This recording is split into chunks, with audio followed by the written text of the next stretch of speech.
Hello नमस्ते and very good morning to all. The notebook eyes education for all channel पे आप सभी का स्वागत है। The Hindu plus Indian Express के एडिटोरियल डिस्कशन के साथ हाजिर हो गए हैं हम। 18 जुलाई के जितने भी इंपॉर्टेंट आर्टिकल्स हैं अलग अलग आपके पेपर से रिलेटेड हैं। फर्स्ट और सेकंड जो पेपर है बेसिकली आपके मतलब कहना चाहिए कि पहला और दूसरा आर्टिकल जो है वो आपके इकोनॉमी पेपर 3 से रिलेटेड है, जहाँ पर एक साइड हम बात कर रहे हैं कि बजट जो आने वाला है उसमें एग्रीकल्चर सेक्टर में क्या रिफॉर्म होने चाहिए, कितना ज़्यादा उसके ऊपर ध्यान देना चाहिए, क्यों कमियां निकल करके आ रही हैं और इतना बड़ा जो सेक्टर जो पॉपुलेशन का इकोनॉमी में अगर इंक्लूडेड है तो उसको किस तरीके से हम क्या कर सकते हैं और ज़्यादा बेनिफिट पहुँचा सकते हैं। ठीक है, तो यहाँ पर ज़रूर एक वैल्यू एडिशन होगा आपका। अब तक जितनी भी समझ आपने विकसित की है एग्रीकल्चर में, जितनी भी कमियां हैं उसको लेकर के एक और वे फॉरवर्ड चीज़ वैल्यू एडिशन आपके आंसर राइटिंग के पर्सपेक्टिव से यहाँ पर मिलने वाला है। दूसरा आर्टिकल एम्प्लॉयमेंट से रिलेटेड है। यूनिकॉर्पोरेटेड सेक्टर के बारे में हम अभी बात कर रहे हैं कुछ समय से, तो उससे रिलेटेड आर्टिकल है, काफ़ी अच्छा आर्टिकल है। इसके बारे में हम बात करेंगे कि पिछले 7 सालों में साथ के साथ में पोस्ट पेंडेमिक जैसे कोविड आया है उसके बाद से क्या चीज़ें चेंज हुई हैं और उसके पहले क्या चीज़ें थी, इसके बारे में हम बात करेंगे। ठीक है, तो इस तरीके से बहुत इंपॉर्टेंट आर्टिकल है। महाराष्ट्र में अभी एक सेफ्टी बिल जो है वो लाया गया है जो कि टेररिज्म को रोकने के लिए और नक्सलाइट जो भी एक्टिविटीज़ हैं उसको रोकने के लिए बात करता है। तो इसके बारे में भी हम बात करेंगे कि यहाँ पर अभी जो ये महाराष्ट्र में इस बिल को लेकर के बहुत मुद्दा उठ रहा है, अपोजिशन पार्टी भी उसको अपोज कर रही है। तो क्यों अपोज किया जा रहा है? अगर वो नक्सलाइट जो एक्टिविटी है उसको रोकने के लिए बनाया गया है तो इसके बारे में हम बात करेंगे कि उसमें प्रोविजंस क्या है और अपोज क्यों हो रहा है। ठीक है, तो अलग अलग सेक्टर से आपके जो है वो यहाँ पर आप पेपर डिस्कशन हम करने वाले हैं एनालिसिस के थ्रू। तो चलिए शुरू करते हैं, लेकिन सबसे पहले हम क्या देखेंगे, हाइलाइट्स और एक मोटिवेशनल कोट। तो हाइलाइट्स के थ्रू सबसे पहले देख लेते हैं। ऐसे तो मैंने ओवरव्यू दे दिया है किन टॉपिक्स पे हमें बात करनी है। सबसे पहले हम बात करेंगे in search of job technology must be harnessed for easing burden and for efficiency. यहाँ पे जो ये आर्टिकल है बेसिकली मैं 2 आर्टिकल्स को आपको मर्ज करके पढ़ाऊंगी। ठीक है, तो ये जो 2 आर्टिकल हैं, एक तो इनफॉर्मल सेक्टर में क्या चीज़ें हो रही हैं, अभी क्या चेंजेस आ रहे हैं, इसके बारे में है कि जो एम्प्लॉयमेंट है वो डिक्लाइन हो रहा है और किस तरीके का एम्प्लॉयमेंट है। जैसे कि हमें मालूम है कि जो छोटे छोटे इनफॉर्मल सेक्टर्स होते हैं, हम बात करेंगे फॉर्मल सेक्टर क्या होता है, इनफॉर्मल सेक्टर क्या होता है। तो यहाँ पर जो इनफॉर्मल सेक्टर है उसमें अभी एम्प्लॉयमेंट जो है वो धीरे धीरे डिक्लाइन हो रहा है, इसके बारे में बात की जा रही है। ये सुनने में थोड़ा सा अटपटा लग सकता है क्योंकि हमें मालूम है कि जो अनऑर्गेनाइज सेक्टर है वहाँ पर 90% आबादी काम कर रही है, बट ये जो डिक्लाइन है वो मैन्युफैक्चरिंग और ट्रेड से रिलेटेड है, पर्टिकुलर किसी फील्ड से रिलेटेड है और यूनिकॉर्पोरेटेड जॉब से रिलेटेड है। तो इसको ओवरव्यू ना समझ के केवल 2-3 सेक्टर्स में इस आर्टिकल में बात की गई है कि जॉब डिक्लाइन हो रहा है और क्यों डिक्लाइन हो रहा है। तो दोनों चीज़ों को हम मर्ज करके देखेंगे और कैसी पॉलिसी बननी चाहिए इन सारे जो चैलेंजेस है उसको दूर करने के लिए, इसके बारे में बात करेंगे। तो ये जो आपका पूरा आर्टिकल होगा वो जीएस पेपर 3 से रिलेटेड होगा। अगला जो आर्टिकल है वो है what does Maharashtra's public safety bill. तो ये जो पब्लिक सेफ्टी बिल है ये इंटरनल सिक्योरिटी से रिलेटेड है आपका। ये भी आपका किससे रिलेटेड हो जाएगा, पेपर 3 से ही रिलेटेड होगा। तो इंटरनल सिक्योरिटी में क्या चीज़ें हैं, यहाँ पर बेसिकली नक्सलिज्म को रोकने के लिए ये सारी चीज़ें लाई गई हैं, बट हम बात करेंगे ओवरऑल पर्सपेक्टिव से और साथ के साथ में हम बात करेंगे कि और किन स्टेट्स में इस तरीके के बिल आए हैं अभी तक और क्यों अपोज हो रहा है इस बिल का। ठीक है, अगला जो आर्टिकल है बहुत ही इंपॉर्टेंट है। यहाँ पर बोला जा रहा है choosing the right track to cut post harvest loss. Post harvest loss कहने का क्या मतलब है कि जब फसल की कटाई हो जाती है उसके बाद जो किसानों को लॉस हो रहा है उसमें कट करने की ज़रूरत है, सो दैट हमने देखा कि किसानों के साथ आत्महत्या के केसेस वो बहुत लॉस में चल रहे हैं, इन तरीके की समस्याएं बहुत ज़्यादा है। तो यहाँ पर कारण क्या है, पोस्ट हार्वेस्ट जो उनको लॉस होता है ना, इसकी वजह से उनका जो ये आत्महत्या सुसाइडल चीज़ें बहुत ज़्यादा बढ़ती हैं। तो इसके बारे में हम बात करेंगे कि क्या ऐसे चैलेंजेस है जिसकी वजह से पोस्ट हार्वेस्ट जो लॉस हो रहा है और इसको किस तरीके से टैकल किया जा सकता है। ठीक है, तो अलग अलग सेक्टर से आपके यहाँ पे टॉपिक है, लेकिन ये सभी के सभी जो है वो जीएस पेपर 3 से ही रिलेटेड है। तो आज आपके जीएस पेपर 3 में हर जो टॉपिक है उससे रिलेटेड कुछ ना कुछ आपको देखने को मिलेगा, चाहे वो एग्रीकल्चर हो, चाहे वो एम्प्लॉयमेंट हो और चाहे वो आपके इंटरनल सिक्योरिटी से रिलेटेड हो। ठीक है, तो चलिए शुरू करते हैं एक एक करके, लेकिन सबसे पहले देख लेते हैं मोटिवेशनल कोट। मोटिवेशनल कोट जो है वो एल्बर्ट आइंस्टाइन जी का है। आइंस्टाइन के बारे में आपने स्टोरी पढ़ी होगी कि कितने फेलियर्स के बाद में उन्होंने किसी चीज़ के बारे में क्या किया था, सोचा था। ऐसे ही स्टोरी है एल्बा एडिशन की, जिन्होंने बल्ब का आविष्कार किया था। तो उनके भी बहुत सारे जो प्रीवियस जो एक्सपेरिमेंट्स रहे थे वो फेल रहे थे बहुत लंबे समय तक, और उसके बावजूद भी उन्होंने फाइनली जाकर के बल्ब का जो इन्वेंशन कर लिया था। तो बड़े बड़े जो दिग्गज लोग हुए हैं ना वो कभी भी फेलियर से डरे नहीं है। तो आइंस्टीन का भी एक कथन है, anyone who has never made a mistake has never tried anything new. सही बात है कि अगर किसी इंसान ने गलती नहीं की है ना जीवन में कोई भी, तो फिर वो कुछ नया सीख ही नहीं पाएगा या फिर कोई नया चीज़ सीखने के लिए उसने कभी ट्राई ही नहीं किया होगा। क्योंकि जब भी आप अपने, कहना चाहिए कि एक एटमॉस्फेयर, अपने कंफर्ट जोन से बाहर निकल के कोई काम करते हैं, आपको डेफिनेटली एक तरीके से आती है कहीं ना कहीं पे चैलेंज आपको फील होता है। और उसके बाद में जब आप वो चीज़ को करते हैं जो कि आपने कभी नहीं किया है, वो आपके कंफर्ट लेवल से बाहर की चीज़ थी, आपने किया, कई बारी होता है डिसीज़न हमारा सही होता है, कई बारी हम क्या कर जाते हैं, डिसीज़न हमारा गलत हो जाता है, हमसे गलती हो जाती है, लेकिन उन गलतियों से हम सीखते हैं, वहाँ पर हम हारते नहीं हैं। और अगर हम उन गलतियों से सीखते हैं, आगे बढ़ते हैं, तो डेफिनेटली हम कुछ नया सीख करके, नए एक्सपीरियंस अपने माइंड में, अपने लाइफ में ऐड करके आगे बढ़ते हैं, तो फिर हम कुछ नया करते हैं, कुछ बड़ा करते हैं। तो इसीलिए बोला गया है कि anyone who has never made a mistake has never tried anything new. जिसने कभी कोई गलती नहीं की है, मतलब समझ लो कि उसने कभी कुछ नया ट्राई ही नहीं किया है। क्योंकि आप नया ट्राई करने जाओगे, आपको डिफ़िकल्टीज आएगी, चैलेंजेस आएंगे, उनको ओवरकम करके ही इंसान आगे बढ़ता है। ठीक है, तो इस मोटिवेशनल कोट के साथ में आपने क्या सीखा, यहाँ पर बात यह है कि कोई भी नई चीज़ जब हम करने चाहें ना, चाहे वो कॉम्पिटिटिव एग्जाम की तैयारी ही है, तो यहाँ पर आपको डरना नहीं है कि ये एग्ज़ाम बहुत ज़्यादा टफ होगा और मैं इसको ट्राई करूँ या ना करूँ, शुड आई ट्राई और नॉट। तो यहाँ पर बात ये होती है ना कि करके देख लीजिए एक बारी, क्या होगा, ज़्यादा से ज़्यादा एक गलती हो जाएगी आपसे, बट आप उस चीज़ों से सीखेंगे तो सही हो सकता है कि आप अपने आने वाले जो लोग हैं, आपके जो छोटे जो भाई बहन हैं, उनको आप समझा पाएँ कि देखो यहाँ पर मैंने मिस्टेक की है, यहाँ से आपको मिस्टेक नहीं करनी है। तो ये सारी जो चीज़ें ना, मिस्टेक करते हैं, नया सीखते हैं और हमारा एक्सपीरियंस ही भी बढ़ता है उससे। ठीक है, तो ध्यान में रखिएगा इस बात को। चलिए अब शुरू कर लेते हैं। यहाँ पर ज्ञान की बातें तो हो गई, अब यहाँ पर हम नॉलेज ले लेते हैं, किसकी रिस्पेक्ट में, अपने पेपर को ध्यान में रखते हुए। सबसे पहला जो ये टॉपिक है, ये जीएस पेपर 3 से रिलेटेड है। यहाँ पर एग्रीकल्चर सेक्टर, मेंस में अलग से कृषि एक टॉपिक ही है, जहाँ पर कृषि से संबंधित बहुत सारे अलग अलग मुद्दों के बारे में बात की जाती है। ठीक है, जो सबसे पहली बात क्या बोली जा रही है, choosing the right track to cut post harvest losses. Post harvest कहने का क्या मतलब है कि जैसे ही किसान कोई फसल को उगाता है, उसके बाद में, उस फसल की कटाई के बाद में जब किसान उसको बेचने के लिए जाता है, तो बहुत सारे जो है दिक्कतें, बहुत सारी समस्याओं का उसको सामना करना पड़ता है और इसकी वजह से उस किसान को लॉस बहुत ज़्यादा होता है। किस तरीके के लॉस होते हैं, सबसे पहले अगर बात की जाए कि कोई फसल है, मान लीजिए जैसे कि फ्रूट्स हो गए, वेजिटेबल्स हो गए, ये ऐसी फसलें हैं जो कि 1-2 दिन अगर इसमें डिले हुआ बेचने में या फिर स्टोरेज में उनकी डिले हुआ, तो ये फसलें ख़राब हो जाती हैं। तो क्या होता है, किसानों को बहुत बड़ा लॉस हो सकता है इससे। ठीक है, तो बात की गई है कुछ यहाँ पर आंकड़ों के माध्यम से कि India rank second in global agriculture production. Global agriculture production के बारे में अगर बात की जाए तो इंडिया जो है वो दूसरे नंबर पे आता है, लेकिन अगर वहीं पर बात की जाए कि एक्सपोर्ट हमारा कितना है, तो ओनली 2.4%। यहाँ पर आंकड़ों से आप अपने आंसर राइटिंग की भी शुरुआत कर सकते हैं कि जब आपके क्वेश्चन बने आपसे कि एग्रीकल्चर सेक्टर में क्या कमियाँ हैं और रिफॉर्म की कितनी ज़रूरत है, सबसे पहली लाइन आपकी यही होनी चाहिए कि हम सेकेंड लार्जेस्ट प्रोड्यूसर तो है वर्ल्ड वाइड एग्रीकल्चर सेक्टर में, बट अगर हमारा एक्सपोर्ट देखा जाए वर्ल्ड वाइड, तो हमारा एक्सपोर्ट केवल और केवल 2.4% का है एग्रीकल्चर प्रोडक्ट्स का। तो ये जो है बहुत बड़ा आपको दिख रहा है लूप होल, क्योंकि हम इतने बड़े लेवल पे उत्पादन कर रहे हैं बट एक्सपोर्ट हम इतना कम कर रहे हैं। एक्सपोर्ट कम क्यों कर रहे हैं, बहुत सारे कारण हैं। पहला तो ये कारण है कि जितना भी हम उत्पादन कर रहे हैं उसमें से आधे से ज़्यादा जो है वो किस पे चला जा रहा है, वेस्ट चला जा रहा है, क्योंकि हमारे पास प्रॉपर स्टोरेज की कमी है। दूसरी बात ये है प्रोडक्टिविटी की कमी है, लो प्रोडक्टिविटी, उत्पादकता। साथ के साथ में यहाँ पर बात की जा रही है inability to meet desired quality standard. Export जब हम किसी चीज़ को करते हैं ना, तो अभी आपने प्रीवियस कुछ महीनों में देखा होगा कि हमारे यहाँ के कुछ मसालों के ऊपर में विदेशों में क्या हुआ है, बैन लगाया गया है, क्योंकि उसमें एथिल जो आपके मिले हैं, ETO वगैरह मिला है, जो कि कैंसरस कॉज है, कैंसरस का कारण बनता है, कैंसरस जो डिजीज़ होती है उसका कारण बनता है। तो यहाँ पर बात की जा रही है कि हमारे यहाँ पे प्रोडक्शन तो हम सेकेंड लार्जेस्ट लेवल पे कर रहे हैं, बट एक्सपोर्ट कम है। क्यों कम है, क्योंकि एक तो प्रोडक्टिविटी की दिक्कत है, दूसरी हम जो इंटरनेशनल या फिर ग्लोबल स्टैंडर्ड है उसको फॉलो नहीं कर पा रहे हैं, उसको मैनेज नहीं कर पा रहे हैं। इस वजह से हमारे जो फूड्स हैं, जो आपके एग्रीकल्चर जो प्रोडक्ट्स हैं, उनका जो डिमांड है वो वर्ल्ड वाइड कम हो रहा है। ठीक है, इसके बारे में बात की गई है।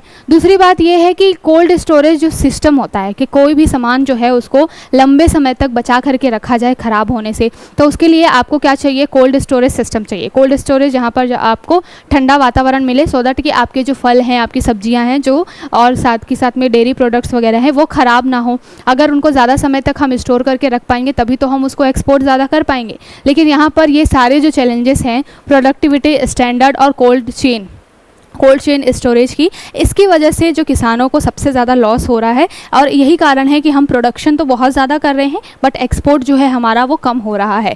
ठीक है, दूसरी बात बोली गई है कि यहाँ पर अगर हम बात करें कि पोस्ट हार्वेस्ट लॉसेस का अमाउंट कितना है, तो यहाँ पर एक स्टडी लाई गई है फूड प्रोसेसिंग इंडस्ट्री के द्वारा 2022 की जो स्टडी है, और इसमें बोला गया है कि लगभग 1,52,000 करोड़ का जो एनुअल लॉस जो है वो हो रहा है। क्योंकि हम पोस्ट हार्वेस्ट लॉसेस को कंट्रोल नहीं कर पा रहे हैं, यानी कि फसलों की जब कटाई हो जा रही है या पूरा जो उत्पादन है वो कंप्लीट हो जा रहा है, उसके बाद हम उसको प्रिजर्व करके नहीं रख पा रहे हैं, इसलिए इतना करोड़ मतलब कि लगभग 1.5 लाख करोड़ का हमें एनुअली नुकसान हो रहा है। ठीक है, अब यहाँ पर बात की गई है कि इंडिया में कारण क्या है। इंडिया में क्या है, a closer look at India's post harvest loss. तो इंडिया में क्या चीज़ें हैं, इंडिया में अगर हम देखें परसेंटेज वाइज, तो यहाँ पर बोला जा रहा है कि the biggest loss is from perishable commodities. Perishable commodities क्या होती हैं, ऐसी कमोडिटीज़ जो कि ऐसे अनाज, ऐसे उत्पादन फसलें जो कि क्या हो रही हैं, जिनको जो नष्ट हो सकती हैं बहुत जल्दी, लाइक अंडा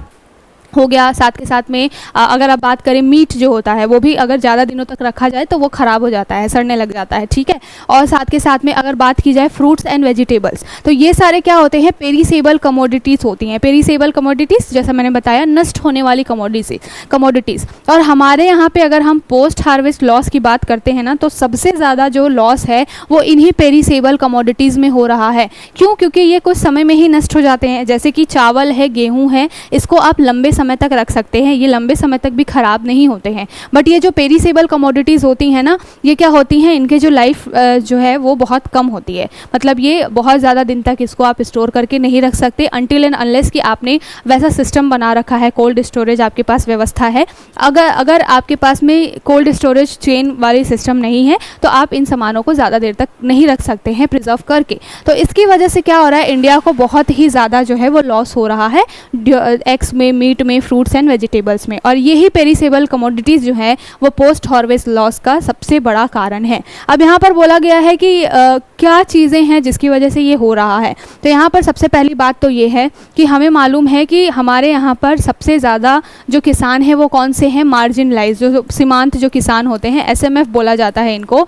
ये जो है बेसिकली ये जो स्मॉल एंड मार्जिनलाइज जो फार्मर्स हैं, जिनके पास में 2 एकड़ से कम की ज़मीन होती है, तो हमारे यहाँ पे छोटे जो किसान हैं वो सबसे ज़्यादा हैं। और छोटे किसान जो हैं उनका जो अनाज जो उत्पादन करने का जो क्षमता है वो ऑलरेडी कम है। तो वो क्या करते हैं, इस तरीके के जो डेयरी प्रोडक्ट्स होते हैं, पशुपालन हो गया, मुर्गी पालन हो गया, और फ्रूट्स एंड वेजिटेबल्स सीजनल जो होते हैं, इन सब में वो क्या करते हैं, ज़्यादा इन्वेस्ट करते हैं। क्योंकि उनके पास बड़ी ज़मीन कम है, छोटे लेवल पे उनको धान और गेहूँ उगा करके कोई खास फ़ायदा होगा नहीं, तो वो सोचते हैं क्या कि इन सारे जो डेयरी प्रोडक्ट्स वगैरह, पशुपालन वगैरह, साथ के साथ में फ्रूट्स एंड वेजिटेबल्स जिनकी डिमांड ज़्यादा रहती है, जिनके प्राइजेस बहुत ज़्यादा हाई लो होते रहते हैं, तो वो ऐसे कमोडिटीज़ को उगाना ज़्यादा प्रेफर करते हैं। अब इसकी वजह से क्या होता है कि हमारे ऊपर में, हमारे यहाँ पे इन सारे पेरिसेबल जो कमोडिटीज़ हैं उनका जो अगर आप देखेंगे कि उत्पादन है वो काफ़ी ज़्यादा है, लेकिन चूँकि यहाँ पर हमारे पास क्या नहीं है, हमारे पास में कोल्ड स्टोरेज व्यवस्था नहीं है, ट्रांसपोर्टेशन हमारा जो है वो बहुत क्या है,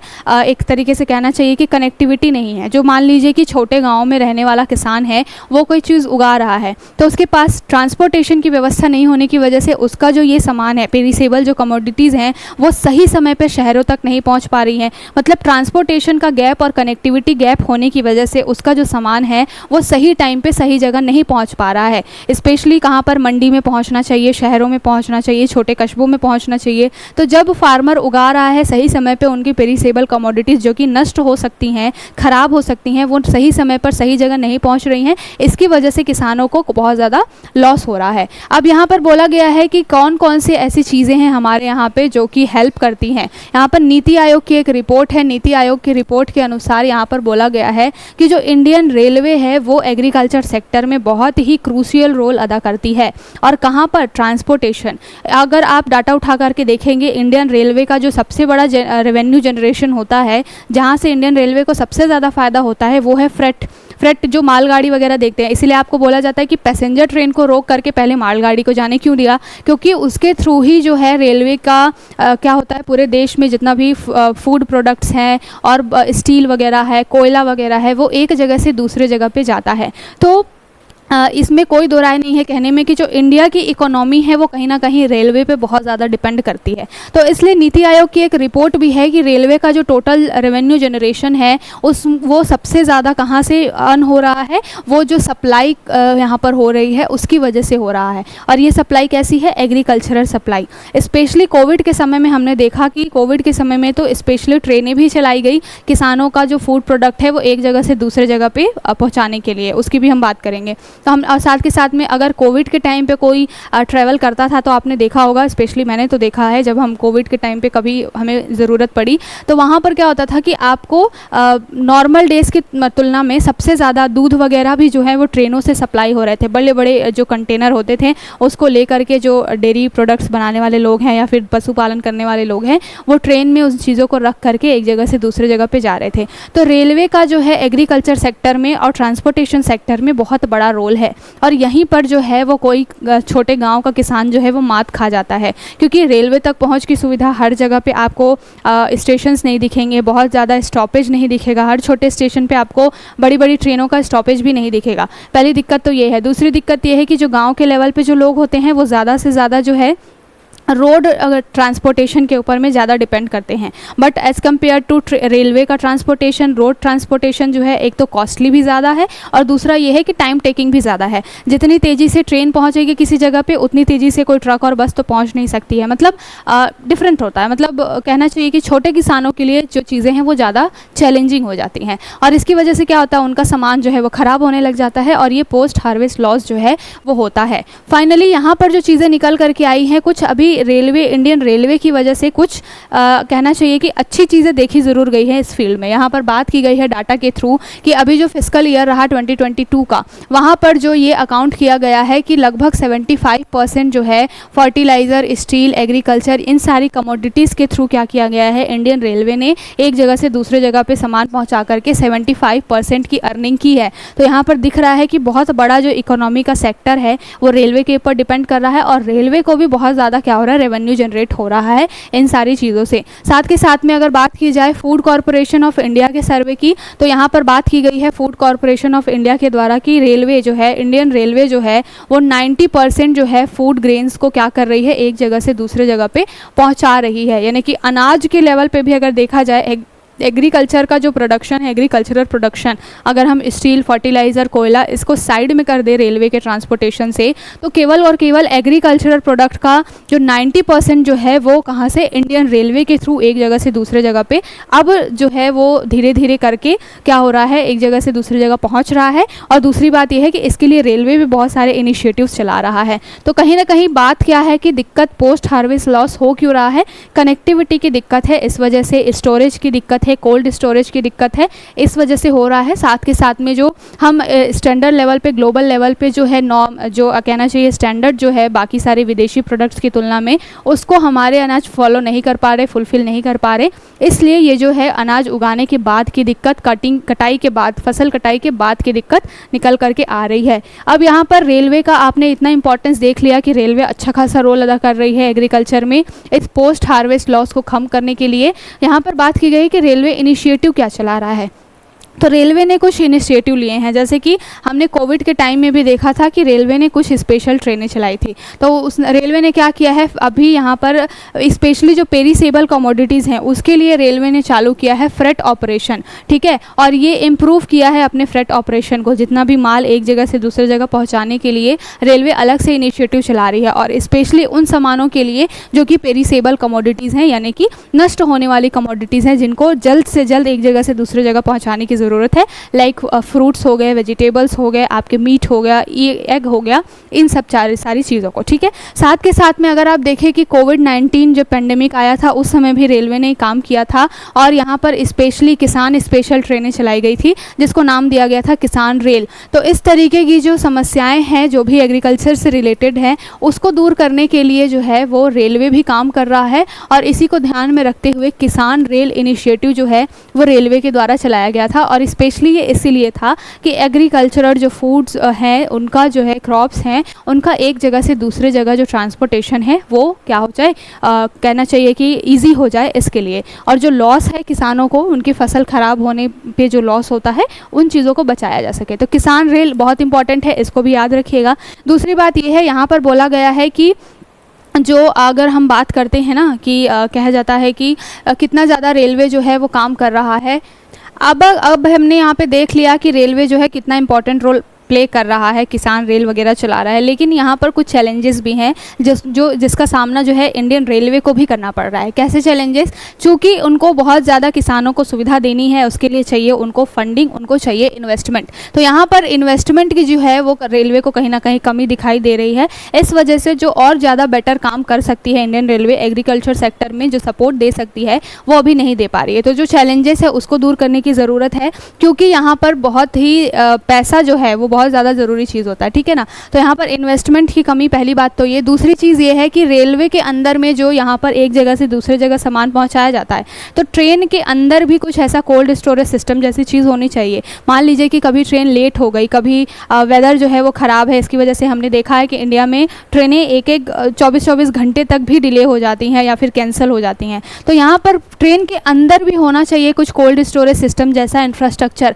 सो दैट कि ट्रेन के अंदर भी जो है सामान, ये सारे पेरिसेबल कमोडिटीज़ वो क्या ना हो सके, ख़राब ना हो सके। तो इस तरीके की कुछ एक दो कमियां हैं जिसको ठीक करने की ज़रूरत है, और अगर हम इन सारी चीज़ों को ठीक कर लेते हैं तो डेफिनेटली एक वैल्यू एडिशन हो जाएगा। और साथ के साथ में अगर बात की जाए कि रेलवे का एक और फ़ायदा क्या है, तो इन्वायरमेंट के लेवल पे भी रेलवे का फ़ायदा बहुत ज़्यादा है। अगर हम रोड के माध्यम से, ट्रक वगैरह के माध्यम से अगर हम सामान को एक जगह से दूसरी जगह पहुँचा रहे हैं, तो वहाँ पर कार्बन एमिशन सबसे ज़्यादा होता है। बट बाकी सारे ट्रांसपोर्टेशन की तुलना में रेलवे में जो है, रेल के थ्रू कार्बन एमिशन जो है, CO2 का जो एमिशन है वो कम होता है, ठीक है। बाकी सारे ट्रांसपोर्ट सिस्टम जो है हमारे यहाँ पे, अगर उनसे तुलना की जाए तो रेल जो है वो पर्यावरण को कम नुकसान पहुँचाता है। तो वही बोलते हैं कि एक तीर से दो निशाने लगेंगे यहाँ पर। अगर हम रेलवे में ये जो सामान लाने ले जाने के लिए, एग्रीकल्चर प्रोडक्ट्स का ट्रांसपोर्ट करने के लिए यहाँ पर हम क्या करें, बेटर इंफ्रास्ट्रक्चर बिल्ड कर दें, तो दो फायदे होंगे। एक तो हमारा ये पोस्ट हार्वेस्ट लॉस जो है वो भी कम हो जाएगा, और दूसरा जो ये हमारा CO2 का एमिशन सबसे ज़्यादा जो हो रहा है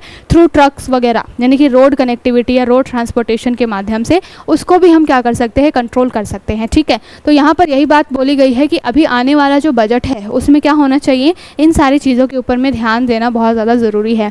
और मैंने एक दिन एडिटोरियल डिस्कस किया था, तो मैंने उसमें बात भी की थी कि जब भी बजट आता है तो नए नए चीज़ें क्या शामिल होनी चाहिए और किन मुद्दों के ऊपर में ध्यान देना चाहिए, इसके बारे में बात की जाती है अलग अलग एडिटोरियल के थ्रू। और हमने प्रीवियस क्लास में देखा भी था कि एक एडिटोरियल में बात की गई थी कि कमी कहाँ पर आ रही है। बजटिंग हम क्या करते हैं जनरली, जो फिशरीज़ डिपार्टमेंट है उसको अलग बजटिंग करते हैं, हम रेलवे डिपार्टमेंट है उसको अलग बजटिंग कर रहे हैं, उसको अलग पैसे दे रहे हैं, हम एग्रीकल्चर सेक्टर उसको अलग पैसे दे रहे हैं। बट अगर आप देखेंगे तो कहीं ना कहीं सारे सेक्टर्स आपको क्या दिखाई देंगे, अटैच दिखाई देंगे, इंक्लूडेड हैं एक दूसरे के अंदर, एक दूसरे के ऊपर डिपेंडेंट है। जैसे कि अगर आप रेलवे में बजट दे रहे हैं, पैसा दे रहे हैं, तो आप ये याद रखिए कि कुछ पैसा आपको एग्रीकल्चर सेक्टर में रिफॉर्म करने के लिए और इन फूड ट्रांसपोर्टेशन को बढ़ाने के लिए भी अलग से रेलवे को देना पड़ेगा। जब आप इन्वेस्टमेंट करेंगे स्पेशली एग्रीकल्चर सेक्टर के लिए, तो यहाँ पर क्या हो जाएगी, चीज़ें कंबाइंड हो जाएंगी। मतलब कि हर एक मंत्रालय को अलग अलग पैसा देना, कब देना, जब आपको दिखाई दे कि हर मंत्रालय जो है वो एक दूसरे से इंटरकनेक्टेड है, तो आपको उस दिशा में ध्यान दे करके क्या करना होगा, बजट में मनी अलॉट करनी चाहिए। तो आई होप आपको समझ में आया होगा। यहाँ पर मुद्दा क्या था कि पोस्ट हार्वेस्ट जो लॉस हो रहा है, जो हानि हो रही है किसानों को, उससे रिलेटेड था। कहाँ कहाँ पर कमियाँ हैं, स्टोरेज से रिलेटेड, प्रोडक्टिविटी से रिलेटेड, स्टैंडर्ड से रिलेटेड और ट्रांसपोर्टेशन कनेक्टिविटी से रिलेटेड। फिर हमने बात की कि रेलवे जो है उसमें किस तरीके का रोल अदा कर रहा है। तो 75 to 90% का अब जो है फूड का ट्रांसपोर्टेशन, स्पेशली पेरिसेबल कमोडिटीज़, जैसे कि आपका जो ख़राब होने वाली कमोडिटीज़ हैं, उसका ट्रांसपोर्टेशन हो रहा है थ्रू रेल। तो रेलवे को ज़्यादा से ज़्यादा इन्वेस्टमेंट देने की ज़रूरत है, साथ के साथ में कोल्ड स्टोरेज सिस्टम रेलवे के अंदर भी बनाने की ज़रूरत है। इन सारी चीज़ों के ऊपर अगर हम काम कर लेंगे तो बहुत सारे फ़ायदे होंगे। एक तो ये लॉस हमारा कम हो जाएगा, और दूसरा कार्बन एमिशन जो है वो भी कम हो जाएगा, तो पर्यावरण को भी इससे क्या होगा, कम से कम नुकसान होगा। तो आई होप आपको समझ में आ गया होगा कि पूरा एडिटोरियल क्या है और उसमें क्या क्या बेसिक पॉइंट्स थे।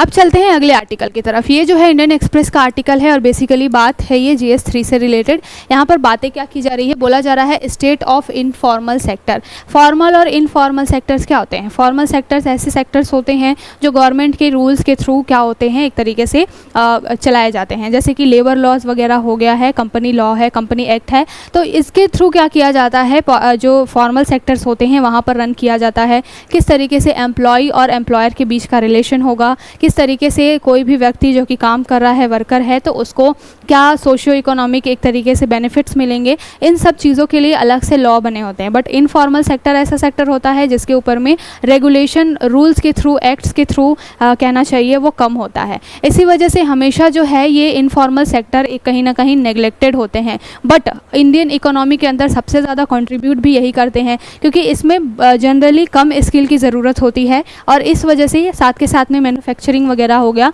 जहाँ पर आपकी मेहनत ज़्यादा लगती है, ठीक है ना। यहाँ पर डिग्री की ज़रूरत कम और मेहनत जो है वो इंसान क्या मेहनती होना चाहिए, ये ज़्यादा डिपेंड करता है। तो इसलिए आपको ज़्यादा से ज़्यादा लोग इनफॉर्मल सेक्टर में ही इन्वॉल्व दिखाई देंगे। फॉर्मल सेक्टर्स वगैरह या फिर IT सेक्टर्स वगैरह, वहाँ पर आपको डिग्री चाहिए, प्रॉपर नॉलेज चाहिए किसी भी काम को करने के लिए, एक स्किल चाहिए। बट यहाँ पर मैन्युफैक्चरिंग वगैरह में जनरली कम स्किल से भी काम चल जाता है। तो यहाँ पर इनफॉर्मल सेक्टर के बारे में अभी बात की जा रही है कि अभी जो है 2015 के बाद से क्या किया गया है, फिर से ये सर्वे लाया गया है 2022-23 तक के लिए। और यहाँ पर 7 सालों के बीच में कौन सा गैप, क्या गैप है, इसके बारे में ये पूरा बात की गई है और क्यों ये गैप निकल करके आ रहा है इसके बारे में, और इसके ऊपर क्या ध्यान देने की ज़रूरत है।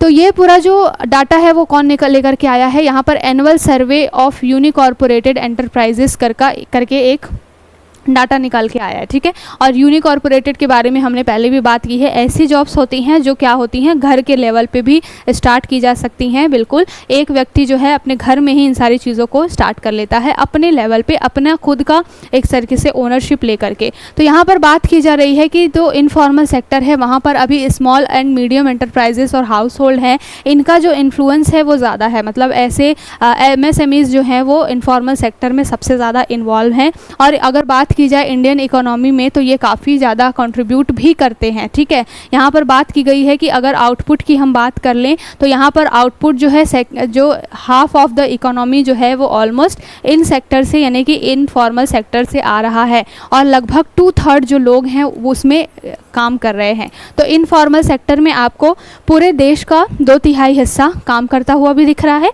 और जो पूरी हमारी इकोनॉमी है उसका 50% जो है वो इसी इनफॉर्मल सेक्टर से निकल करके आ रहा है। लेकिन अभी ये जो 7 सालों का डाटा शो हुआ है उसमें बताया गया है कि लगभग 16.45 लाख जॉब्स जो हैं वो डिक्लाइन हुई हैं, ख़त्म हुई हैं इस इनफॉर्मल सेक्टर्स में। और स्पेशली कौन से सेक्टर्स में, तो इनफॉर्मल सेक्टर के अंदर भी मैन्युफैक्चरिंग और ट्रेड। मैन्युफैक्चरिंग यानी कि विनिर्माण करना किसी भी चीज़ का, तो मैन्युफैक्चरिंग जो भी सामान है जैसे कि आपके डे टू डे लाइफ में जो इंडस्ट्रीज़ में बनाए जाते हैं, मैन्युफैक्चरिंग प्लस ट्रेड, इस सेक्टर में सबसे ज़्यादा जो है वो जॉब लॉस देखा गया है। ये एक एनुअल रिपोर्ट में बात सामने आई है, ठीक है।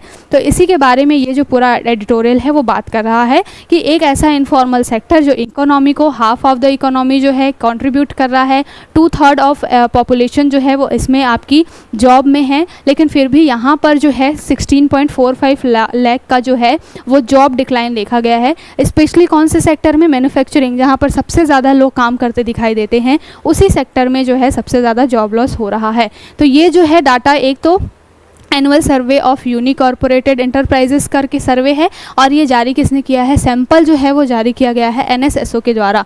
जो NSSO है, national sample survey of India, ये क्या काम करती है, एक ऑफिस है NSSO और ये हमारे इंडिया में जितने भी कहना चाहिए कि सांख्यिकी से रिलेटेड डाटा जो है वो जारी करता है, ठीक है। और NSSO की रिपोर्ट के ही अनुसार ये सारी चीज़ें निकल करके आई हैं। अब बात की गई है कि मैन्युफैक्चरिंग सेक्टर जिसमें सबसे ज़्यादा जॉब होता था उसमें जॉब डिक्लाइन क्यों हो रहा है। तो उसमें जॉब डिक्लाइन होने के कारण है, एक तो है आपका क्या, सबसे पहली बात है कि यूनिकॉर्पोरेटेड जॉब्स बढ़ रहे हैं और इसकी वजह से क्या हो रहा है, आपका मैन्युफैक्चरिंग सेक्टर में जो जॉब है वो डिक्लाइन हो रहा है। तो पहला कारण कैसे डिक्लाइन हो रहा है कि जो लोग हैं वो अब अपने लेवल पे ही काम शुरू कर रहे हैं। अब वो सिस्टम चला गया है कि एक आपने छोटा सा उद्योग खोला और उसमें आपने 4 लोगों को नौकरी दे दी। अब जो लोग हैं वो जो पहले इनफॉर्मल सेक्टर में काम कर रहे थे किसी के अंडर, वो खुद से ही क्या कर रहे हैं, खुद से ही अपना एक छोटा सा बिजनेस स्टार्ट कर कर रहे हैं। इसकी वजह से जो है मैन्युफैक्चरिंग वगैरह जैसे सेक्टर्स हैं, यहाँ पर आपको जॉब लॉस दिखाई दे रहा है। दूसरा कारण ये है कि एग्रीकल्चर सेक्टर में सबसे ज़्यादा महिलाएं जो हैं वो एग्रीकल्चर सेक्टर की तरफ प्रमोट हो रही हैं। लगभग 60% जो महिलाएं हैं, 60 to 64% महिलाएं आपको एग्रीकल्चर सेक्टर में दिखाई दे रही हैं। स्पेशली पोस्ट कोविड तो ये सारी चीज़ें बहुत हो गई हैं, क्योंकि कोविड-19 में जो इकोनॉमी थी, हर परिवार की जो है वो बहुत हालत ख़राब हो गई थी। जैसे ही कोविड का लॉकडाउन हटा, जो घर के मेल है ना, वो घर से निकले और घर से निकले जॉब के लिए फिर से इधर उधर भागना शुरू किया। और जो हमेशा ऐसा होता है कि जब किसी फैमिली में, स्पेशली गांव एरियाज़ में, जब किसी फैमिली में जो मेल होता है वो जॉब के लिए शहरों में चला जाता है, तो एग्रीकल्चर सेक्टर की पूरी जिम्मेदारी जो है वो महिलाओं के ऊपर में आ जाती है। तो यहाँ पर यही एक दो कारण बताए गए हैं जिसकी वजह से क्या हो रहा है, जॉब लॉस हो रहा है। बाकी ये आंकड़ों के थ्रू बताया गया है इसमें कि कब 2015 के पहले क्या सिनेरियो था, 2015 के बाद जो है वो कितना डिक्लाइन हुआ है। तो ये आंकड़े हमारे लिए इतने इम्पॉर्टेंट नहीं है, इतने सारे आंकड़ों को हम याद भी नहीं रख पाएंगे, लेकिन मोर और लेस चीज़ें जो क्या है वो यही है कि कहीं ना कहीं जो जॉब है वो लोग अब क्या हो रहे हैं, जॉब सीकर के जगह पे खुद जो है वो ओनर बनने की कोशिश कर रहे हैं, और इसकी वजह से ही क्या हो रहा है, ये जो आपको चीज़ें दिखाई दे रही हैं। साथ के साथ में 2-3 फैक्टर्स के बारे में बात की गई है जिसकी वजह से इकोनॉमी इतनी ज़्यादा सफ़र कर रही है। सबसे पहले तो डीमोनेटाइजेशन, और ये NSSO का ही डाटा है, जो कि केंद्र सरकार का ही एक तरीके से क्या है, कार्यालय है। तो खुद केंद्र सरकार की कोई संस्था जो है वो बता रही है कि जो नोटबंदी हुई है उसकी वजह से भी जो है ये पूरा इकोनॉमी है वो गलत तरीके से इफेक्ट हुआ है। दूसरी बात है जीएसटी जो है जुलाई 2017 में लगाया गया था 1 जुलाई को, और जीएसटी की वजह से भी नुकसान हुआ है। और तीसरा चीज़ है कोविड-19। तो पता ही है सबको कि कोविड-19 ने कितने बड़े लेवल पे इंडियन इकोनॉमी को हार्म किया है। तो ये जो 3 फैक्टर्स हैं, स्पेशली डीमोनेटाइजेशन, जीएसटी और तीसरा है आपका कोविड-19 पेंडेमिक, इन 3 चीज़ों की वजह से ही क्या हुआ है कि आप देख रहे हैं कि पिछले 7 साल की जो ये ग्रोथ हुई है ना, 2015 के बाद से चीज़ें जो हैं वो थोड़ी कम हो गई हैं, और स्पेशली 2020 के बाद से, जब कोविड-19 आया है, इसके बाद से जो चीज़ें हैं वो धीरे धीरे क्या हो गई हैं, कम हो गई हैं। मतलब इंडियन इकोनॉमी में जॉब वगैरह जो है वो मैन्युफैक्चरिंग सेक्टर में आपको कम दिखाई दे रहा है या फिर लॉस्ट होता दिखाई दे रहा है। ठीक है, यहाँ पर बात की गई है व्हाट आर यूनिकॉर्पोरेटेड एंटरप्राइजेस। तो मैंने बता दिया यूनिकॉर्पोरेटेड एंटरप्राइजेस हैं क्या। बेसिकली ये MSMEs ही होते हैं, इनफॉर्मल सेक्टर में काम करती हैं, अपने ओन लेवल पे शुरू की जाती हैं, जिसमें एक परिवार के सदस्य ने चीज़ों को शुरू किया, उसमें बाकी 4-5 लोग जो है वो काम कर रहे हैं। उन 4-5 लोगों को, चूँकि वो एक ही फैमिली मेम्बर हैं, एक ही फैमिली के मेंबर होने की वजह से उनको पैसे वगैरह अलग से वेजेस वगैरह नहीं मिल रहा है, तो इस वजह से भी जॉब लॉस हो रहा है। अगर आप देखिए कि एक काम के अंदर में किसी व्यक्ति जो कि कभी कंपनी में या फिर किसी फैक्ट्री में काम करता था, उसने अपने लेवल पर जॉब शुरू किया, लेकिन वो जॉब जो है वो खुद तो कमा रहा है और उसके साथ साथ उसकी फैमिली के 4 लोग उसको हेल्प कर रहे हैं, बट वो उन फैमिली के 4 लोगों को पे तो करेगा नहीं हमेशा, और फैमिली मेंबर्स लेंगे भी नहीं। इस वजह से आपको ये जो डाटा है वो निकल करके आ रहा है कि जॉब लॉस हो रहा है इंडिया के अंदर। फिर बोला गया है what is trend across sectors. तो यहाँ पर बात की गई है अलग अलग सेक्टर्स में, जैसे बात की गई है मैन्युफैक्चरिंग सेक्टर में जो है कॉन्ट्रैक्टिंग देखी गई है, 9.3% की कमी देखी गई है यहाँ पर 2015-16 से लेकर के 2022-23 में। तो मैन्युफैक्चरिंग सेक्टर में जो है वो आपको हालत सबसे ज़्यादा ख़राब दिख रही है। उसके बाद अगर बात की जाए यहाँ पर कि वर्कर्स की क्या चीज़ें हैं, तो वर्कर्स भी जो है वो मैन्युफैक्चरिंग सेक्टर में धीरे धीरे घट रहे हैं, क्योंकि सब ओन बिजनेस स्टार्ट कर रहे हैं। दूसरी बात बोली गई है, अगर ट्रेड सेक्टर की बात करें तो वहाँ पर भी जो कॉन्ट्रैक्शन है वो दिखाई दे रहा है। लगभग 2% का डिक्लाइन जो है वो ट्रेड सेक्टर में भी देखा गया। व्यापार के लेवल पे भी आपको 2% का डिक्लाइन देखा गया है। लेकिन यहाँ पर बात की गई है कि जो सर्विस सेक्टर्स है ना, सर्विस सेक्टर जो है उसमें कहीं ना कहीं स्थिति जो है वो एक तरीके से और भी ज़्यादा ख़राब है। बेसिकली यहाँ बात की गई है service sector establishment on the other hand recorded increase. तो यहाँ पर बात की गई है कि सर्विस सेक्टर जो है वो इंक्रीज में है, बाकी मैन्युफैक्चरिंग और ट्रेड जो है वो आपको ख़राब दिखाई दे रहा है। और यहाँ पर अगर बात की जाए कि सर्विस सेक्टर जो है वो इंक्रीजिंग दिखाई दे रहा है, मतलब कि आप समझ लीजिए इंडियन इकोनॉमी जो ग्रो कर रही है वो सर्विस सेक्टर की वजह से कर रही है। इसलिए बोला जा रहा है कि ग्रोथ हो रही है बट जॉबलेस ग्रोथ हो रही है। तो जॉबलेस ग्रोथ होने का कारण यही है कि सर्विस सेक्टर तो बूम कर रहा है, लेकिन प्राइमरी और सेकेंडरी जो सेक्टर होते हैं इकोनॉमी के, जो कि प्राइमरी सेक्टर एग्रीकल्चर और मैन्युफैक्चरिंग यानी कि सेकेंडरी सेक्टर, ये जो है इंडस्ट्री वाले एरियाज़, यहाँ पर जो है आपको डिक्लाइन की स्थिति दिखाई दे रही है। प्रोडक्टिविटी की कमी की स्थिति दिखाई दे रही है। इस वजह से बोला जा रहा है कि अलग अलग डाटा शो करते हैं कि इंडिया में इकोनॉमी तो काफ़ी ग्रो कर रही है, बट फिर इतना जॉबलेस स्थिति निकल करके क्यों आ रही है? क्योंकि जो ग्रोथ हो रहा है वो सर्विस सेक्टर की वजह से हो रहा है। सर्विस सेक्टर में जो है 19% का जो है उछाल देखा गया है, और इसकी वजह से ही जो है इंडियन इकोनॉमी बूम कर रही है। बाकी अगर आप देखें, मैन्युफैक्चरिंग में जॉब कट हो रहा है, ट्रेड में जॉब कट हो रहा है, ठीक है, तो इसको भी ध्यान में रखिएगा। तो ये सारी चीज़ें जो हैं बेसिकली एक एनालाइजिंग आपको फैक्टर देती हैं। अगर आपसे पूछा जाए कि बताइए कि जॉबलेस ग्रोथ के बारे में आपका क्या कहना है या क्यों ये हो रही है, तो आपके पास में बेसिक पॉइंट्स हैं कि सर्विस सेक्टर में चीज़ें बढ़ रही हैं, लेकिन जो मैन्युफैक्चरिंग सेक्टर है जहाँ पर सबसे ज़्यादा पॉपुलेशन आपकी जुड़ी हुई है एम्प्लॉयमेंट के लिए, अपने डे टू डे लाइफ में लाइवलीहुड के लिए, सर्वाइवल के लिए, उसमें आपको जॉब कट दिख रहा है। साथ के साथ में और भी बहुत सारे फैक्टर्स हैं, ठीक है। तो इस तरीके से आपको क्या करना है, एक अपनी समझ विकसित करनी है। बोला गया है what do the data output shows, तो यहाँ पर यही बात की गई है कि जो GVA है पर एंटरप्राइजेज वो क्या हो गया है, इंक्रीज़ हुआ है। ग्रॉस वैल्यू जो एडिशन होता है वो तो इंक्रीज़ हो रहा है, लेकिन वर्कर्स जो हैं उनमें भी क्या हो रहा है, ग्रॉस वैल्यू एडिशन इंक्रीज़ हो रहा है, बट जॉब कट की वजह से ये चीज़ें बहुत ज़्यादा क्या है, दिखाई नहीं दे रही हैं। यानी कि ग्रोथ तो है बट वो जॉबलेस ग्रोथ है, ठीक है। तो इसके बारे में बात की गई है। दूसरी बात है why are these survey result important. यहाँ पर ये सर्वे रिजल्ट इम्पॉर्टेंट क्यों है? क्योंकि इम्पॉर्टेंट इसलिए है कि 2015 के बाद से हमने क्या किया है, अच्छे तरीके से डाटा जो है वो लेकर के ही नहीं आए हैं हम, और पिछले 7 सालों में जो इकोनॉमी है वो बहुत ज़्यादा ड्रास्टिक चेंज उसमें देखा गया है। तो कभी ना कभी एक सही प्रोजेक्शन करने के लिए, सही नीति बनाने के लिए, अभी करंट सिचुएशन क्या चल रही है इसके बारे में बात करने के लिए आपके पास लेटेस्ट डाटा होना बहुत ज़्यादा ज़रूरी है।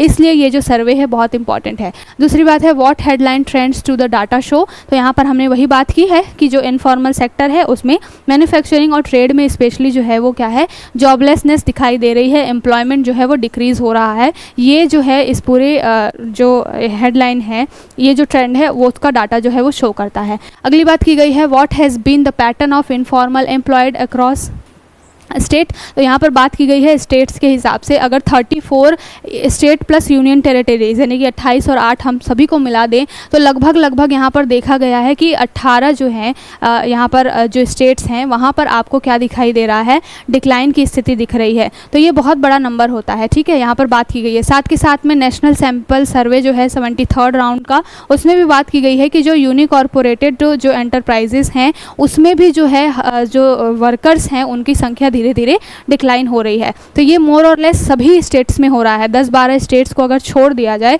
तो बाकी 10 स्टेट्स को छोड़ दिया जाए तो यहाँ पर लगभग 24 स्टेट्स ऐसे हैं जहाँ पर आपको जॉब में सबसे ज़्यादा कटौती या कमी दिखाई दे रही है। इसमें स्टेट प्लस यूनियन टेरिटरीज दोनों ही शामिल है, ठीक है। तो ये जो पूरा आपका सिनेरियो है जो कि इंडियन इकोनॉमी किस तरीके से काम कर रही है, और अगर बोला जा रहा है कि जॉबलेस ग्रोथ हो रही है तो क्यों हो रही है। अगला जो ये टॉपिक है ये भी बिल्कुल उसी से ही रिलेटेड है। ये द हिंदू का आर्टिकल है और जो पहले मैंने डिस्कस किया वो इंडियन एक्सप्रेस का है। बात यही की जा रही है कि जो अपना एनुअल सर्वे निकल करके आया है और यूनिकॉर्पोरेटेड सेक्टर में ये जो डिक्लाइन आ रहा है इसके बारे में ही ये बात करा है, बट यहाँ पर जो है वे फॉरवर्ड चीज़ें बताई जा रही है। यहाँ पर बोला जा रहा है कि ILO की रिपोर्ट भी कुछ ऐसी ही है जैसा कि अभी हमारा NSSO का एनुअल सर्वे आया है, और इन दोनों रिपोर्ट की अगर तुलना करें ना तो दिक्कत जो है वो यही है कि जॉब जो है वो कम हो रही है। और जॉब कम क्यों हो रही है? क्योंकि हम टेक्नोलॉजी के ऊपर बहुत ज़्यादा ध्यान दे रहे हैं। टेक्नोलॉजी के ऊपर हम ध्यान दे रहे हैं, इसकी वजह से हमें मालूम है कि यहाँ पर स्किल्ड लोगों की कमी है। इंडिया के अंदर में हमारा तो पढ़े लिखे लोग भी ऐसे हैं ना कि जो उनको डिग्री भी मिली हुई है, उनके पास भी अगर उनको तुरंत भेज दिया जाए किसी कंपनी में काम करने के लिए तो वो शायद उनको पहले ट्रेन करना पड़ेगा, तभी जा करके वो काम को कर पाएंगे। मतलब हमारा एजुकेशन का लेवल अलग है और जो काम में एक्चुअल डिमांड है उसका जो लेवल है वो बहुत अलग अलग है। और यहाँ पर जो हम टेक्नोलॉजी ड्रिवन बहुत ज़्यादा होते जा रहे हैं, तकनीक के ऊपर ध्यान बहुत दे रहे हैं, इसकी वजह से भी कहीं ना कहीं ये चीज़ें निकल करके आ रही हैं। अभी आप देखेंगे कि जहाँ पर काम मैनुअल पहले होता था वहाँ पर अब बड़ी बड़ी मशीनें आ गई हैं, और जहाँ पर कभी 20-22 लोगों की ज़रूरत पड़ती थी अब वहाँ पे 10-12 लोगों से ही काम हो जा रहा है। तो इस वजह से भी जॉब जो है वो कट हो रही हैं, ठीक है। और इस वजह से भी लोग जो है अब क्या है, एग्रीकल्चर, उनके पास यही ऑप्शन बचता है कि या तो वो एग्रीकल्चर सेक्टर की तरफ चल जाएँ या फिर वो क्या करें, खुद का ही कोई छोटा सा बिजनेस स्टार्ट कर लें। तो जब आप टेक्नोलॉजी पे बहुत ज़्यादा ध्यान दे रहे हैं तो आप क्या कर रहे हैं, धीरे धीरे लोगों को रिप्लेस कर रहे हैं। इसकी वजह से भी ये जो जॉब है वो उसमें कटौती देखी जा रही है। बेसिकली ये जो है आर्टिकल सेम चीज़ें बातें करता है, लेकिन यहाँ पर एक वैल्यू एडिशन है। यहाँ पर वैल्यू एडिशन एक कहना चाहिए कि आपको वे फॉरवर्ड चीज़ें दी गई हैं। यहाँ पर बोला गया है कि टेक्नोलॉजी जो है ना, वो टेक्नोलॉजी वर्कर्स को हेल्प करने के लिए होनी चाहिए, उनकी जॉब में कटौती करने के लिए नहीं। मतलब कि आप अपने यहाँ पर टेक्नोलॉजी को बड़ी बड़ी कंपनियों में, मैन्युफैक्चरिंग सेक्टर में उतना ही अप्रूव करिए जिससे कि किसी वर्कर की हेल्प हो जाए, उसका काम करने का घंटा थोड़ा सा कम हो जाए भले, ना कि ऐसे कर दीजिए कि बिल्कुल आप वर्कर की जगह उसको रिप्लेस ही कर दीजिए। अभी हमने रिसेंट में कल परसों की एक न्यूज़ है, मे बी साउथ कोरिया या फिर हाँ मे बी साउथ कोरिया में ही, मुझे आई एम नॉट श्योर, वहाँ पर एक रोबोट ने आत्महत्या कर ली है काम की ज़्यादा बर्डन की वजह से। तो सोच लीजिए कि हम क्या कर रहे हैं, किसी कंपनी में एक रोबोट को हायर कर रहे हैं जो कि इंसानों की जगह ले रहा है, और रोबोट खुद भी काम के बर्डन की वजह से सुसाइड कर रहा है। तो ऐसी जगह पे चीज़ों को शामिल ही क्यों करना भाई। आप जो है उस रोबोट को वर्कर्स की हेल्प करने के लिए रखिए, उनका काम थोड़ा आसान करने के लिए रखिए, ना कि उसको रिप्लेस करने के लिए। तो यहाँ पर एक वैल्यू एडिशन, आपको वे फॉरवर्ड चीज़ें, एक सॉल्यूशन दिया गया है कि ये जो सिनेरियो है उसको हम कैसे चेंज कर सकते हैं। तो दोनों ही आर्टिकल मर्ज करके मोर और लेस एक ही बात है, यहाँ पर एक वैल्यू एडिशन है आपको। तो आई होप आपको समझ में आ गया होगा। इससे रिलेटेड मेंस का क्वेश्चन हम एक कल करेंगे ज़रूर, जिसमें हम इन स्पेशली जो इकोनॉमी में ये जो चेंजेस आ रहे हैं इसके बारे में हम बात करेंगे, और वहाँ पर हम मेंस का एक क्वेश्चन भी करेंगे। अगला जो आर्टिकल है ये why does Maharashtra public security bill stipulate. यहाँ पर बात की जा रही है कि महाराष्ट्र गवर्नमेंट ने अभी एक पब्लिक सिक्योरिटी बिल लेकर के आए हैं, वो सेफ्टी बिल लेकर के आए हैं, और यहाँ पर बात की गई है कि ये जो बिल है उसका अपोजिशन पार्टी जो है वो बहुत ज़्यादा अपोज कर रही है। अब बात क्या है, ये जो सेफ्टी बिल है बेसिकली लाया क्यों गया है, नक्सलिज्म को क्या करने के लिए, जो अर्बन एरियाज़ में नक्सलिज्म है उसको कंट्रोल करने के लिए। हमें मालूम है कि अगर हम इंडिया का मैप देखें तो यहाँ पर इंडिया के मैप में आपको ये महाराष्ट्र, एमपी, यहाँ पर ओडिशा, वेस्ट बंगाल, छत्तीसगढ़, ये वाले नीचे आंध्रा, तेलंगाना, ये वाले जो एरियाज़ हैं ना, आपको सबसे ज़्यादा नक्सलिज्म यहीं पर दिखाई देता है। ठीक है, और ये सारे जो स्टेट्स हैं वो एक दूसरे के साथ में क्या करते हैं, बॉर्डर शेयर करते हैं। तो एक स्टेट में अगर नक्सलिज्म है तो बाकी सारे स्टेट जो हैं उसके आसपास के वो अफेक्ट होते हैं। फिलहाल ये जो महाराष्ट्र गवर्नमेंट लेकर के आई है MSPS एक्ट, MSPS का फुल फॉर्म क्या है, Maharashtra special public security act. ठीक है, तो MSPS एक्ट 2024 का जो ये एक्ट आया है ना, इसमें चीज़ें क्या है कि अब जो है कोई भी ऑर्गेनाइजेशन या फिर कोई इंडिविजुअल व्यक्ति, इसको भी नक्सलाइट ग्रुप घोषित किया जा सकता है, और बिल्कुल UAPA की तरह, जैसे कि अनलॉफुल प्रिवेंशन एक्ट है 1967 का, तो UAPA की तरह ही बिल्कुल महाराष्ट्र में इस तरीके की चीज़ें आ रही हैं। तो यहाँ पर अपोज इसीलिए हो रहा है क्योंकि ऑलरेडी हमारे पास UAPA तो है ही, UAPA के तहत भी तो हम यही काम करते हैं कि अगर कोई सस्पेक्ट हमें लगता है, कोई व्यक्ति या फिर कोई ऑर्गेनाइजेशन, क्योंकि हमने UAPA में अभी रिसेंट में अमेंडमेंट किया है, पहले व्यक्तियों के ऊपर में चीज़ें थी, अब हमने क्या किया है, व्यक्तियों और ऑर्गेनाइजेशन हम दोनों को ही क्या कर सकते हैं, अनलॉफुल घोषित करके उनको क्या कर सकते हैं, डिटेन कर सकते हैं। तो यहाँ पर जो है ये बोला जा रहा है कि ऑलरेडी जब UAPA है तो फिर ये नया सेफ्टी बिल लाने की ज़रूरत क्या है। बेसिकली इसमें बहुत ज़्यादा डिफरेंस भी नहीं है, थोड़ा बहुत डिफरेंट है, इसके बारे में हम बात करेंगे।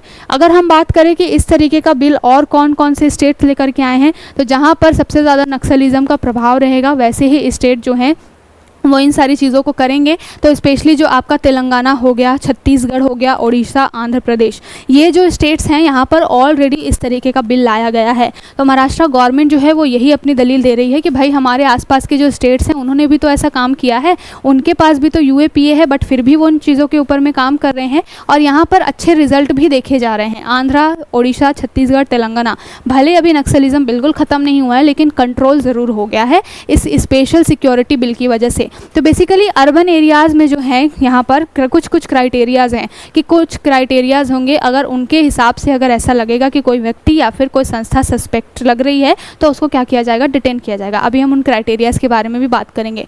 और बेसिकली इस सेफ्टी बिल के तहत में क्या किया गया है, पूरा ये जो एक्ट होगा ना, इसको नक्सलिज्म से रिलेटेड जो भी एक्टिविटी होगी उसको कॉग्निजिबल जो है वो क्या कह दिया गया है, ऑफेंस बना दिया गया है। मतलब कि गैर जमानती होगा ये, और संज्ञेय जो बोला जाता है ना कि बहुत ही हीनियस क्राइम, उस तरीके की चीज़ें होंगी। अब नॉन मेलेबल होगा, अगर कोई व्यक्ति इसमें संलिप्त पाया जाएगा तो उसको किसी भी कंडीशन में बेल नहीं मिलेगी, या तो 2 से 7 साल की सज़ा या फिर 2 लाख से 5 लाख की पेनल्टी, यही चीज़ें होंगी। ठीक है ना। तो यहाँ पर बेसिकली महाराष्ट्र गवर्नमेंट ये चीज़ें इसलिए लेकर के आई है सो दैट क्या हो सके, जो अर्बन एरियाज़ हैं, हाउसेज़ हैं और अर्बन डेंस एरियाज़ हैं, वहाँ पर नक्सलिज्म को कंट्रोल किया जा सके। इसमें 4 क्राइटेरियाज़ रखे गए हैं जिनके ऊपर में बात की गई है।